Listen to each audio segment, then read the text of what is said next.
It's not her fault. She's a very nice girl and, more importantly, a fan.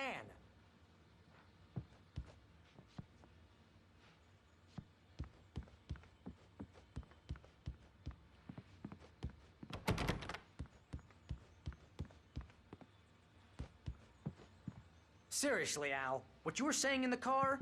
Just listen to yourself. What, you shot a guy and his body just disappeared? When was the last time you slept? What, are you high? Have you been drinking? No! Look, Barry, I'm missing a week, and someone's got Alice, and everything's just... Do you understand what it sounds like when you say stuff like that?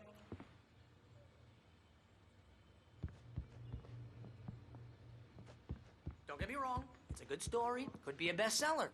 But when you start confusing fiction with reality, you're buying yourself a ticket to the funny farm. All right, wait here.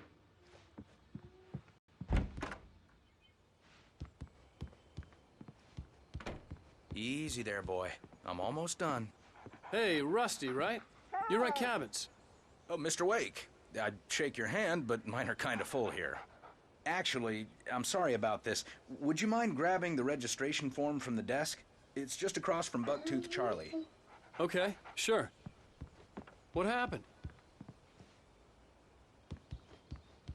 Seriously, Al, you can't just go and meet a kidnapper. Those situations always end up in disaster. You gotta talk to the cops. She's my wife, and it's my call. Can we talk about this later? No, this whole thing, listen, you hit your head. I mean, geez, Al, come on. You gotta understand how crazy all this sounds. If you're trying to pull a joke on me, freak me out, it's working.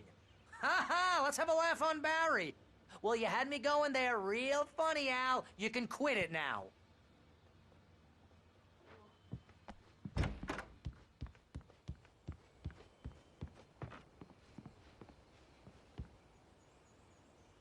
I think this is the form you wanted. And here are the keys. Okay, you're all set, Mr. Wake. Glad to have you staying here. Thanks. Can you tell me how to get to Lover's Peak? Oh, sure. It's at the end of the nature trail.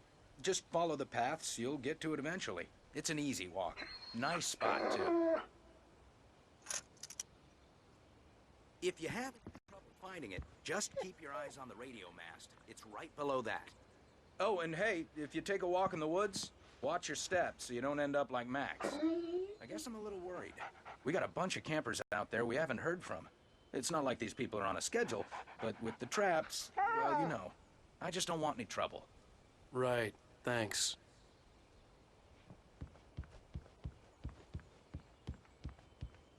Look, Al, you're asking me to believe that you shot a dude who went poof into thin air, a guy who was bulletproof until you pointed a flashlight at him. You hear that from people who end up spending time in padded rooms, strapped to their beds, wearing white shirts with too long tangled up sleeves, and eating a healthy diet of pills.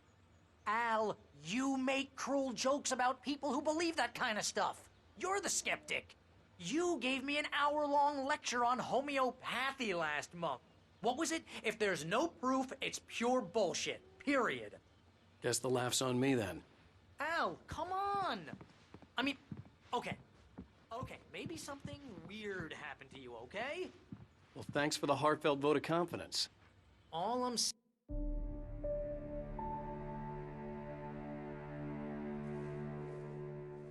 That's just crazy talk, Al.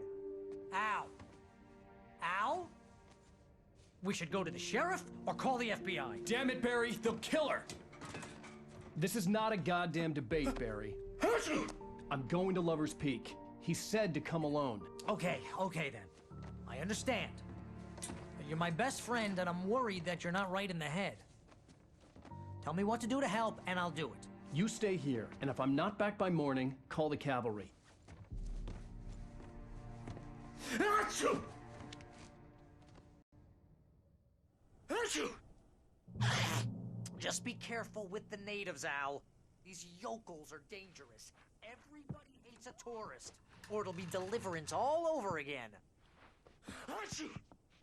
Bless you. Oh, this place is trying to kill me. I'll bet there's mold in here, spores, poison ivy, God knows what. This is so not worth a 15% commission. You want to know where you can shove that flashlight? Lock the door when I leave. Yep, you go ahead and do what you have to do. I'll be fine. Alone, but fine. In a cabin straight from a horror movie.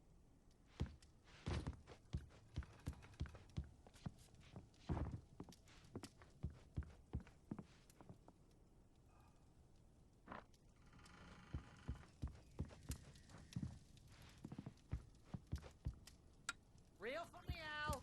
Real funny. Ha ha! Thank you. I'll just sit here in the dark till you come back. Or until I get eaten by a gorilla.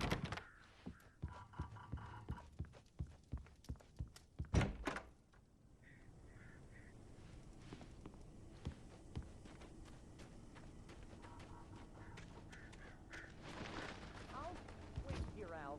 I'll hold down the fort. I'll be with you in spirit every step of the way, Al. Locking the door now.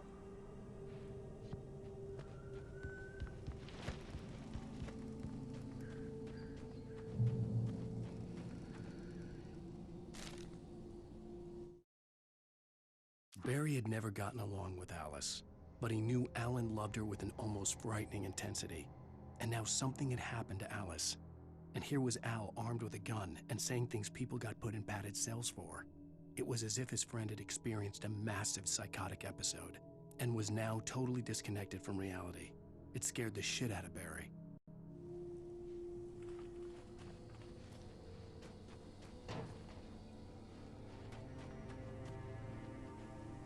Barry had the keys to the car he rented.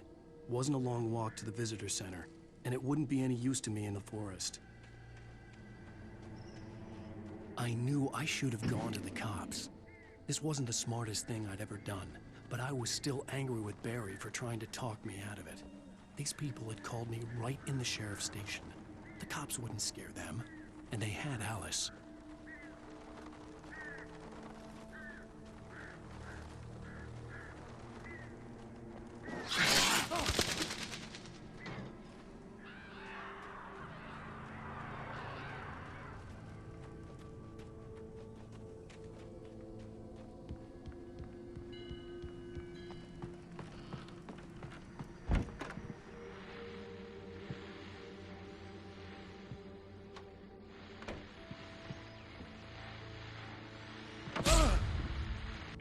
Welcome back to the show, folks. As promised, our very own Dr. Nelson has just parked his rear end in the studio. Doc, what's your Deerfest plan like? My plan? You make it sound a lot more organized than I ever seem to manage.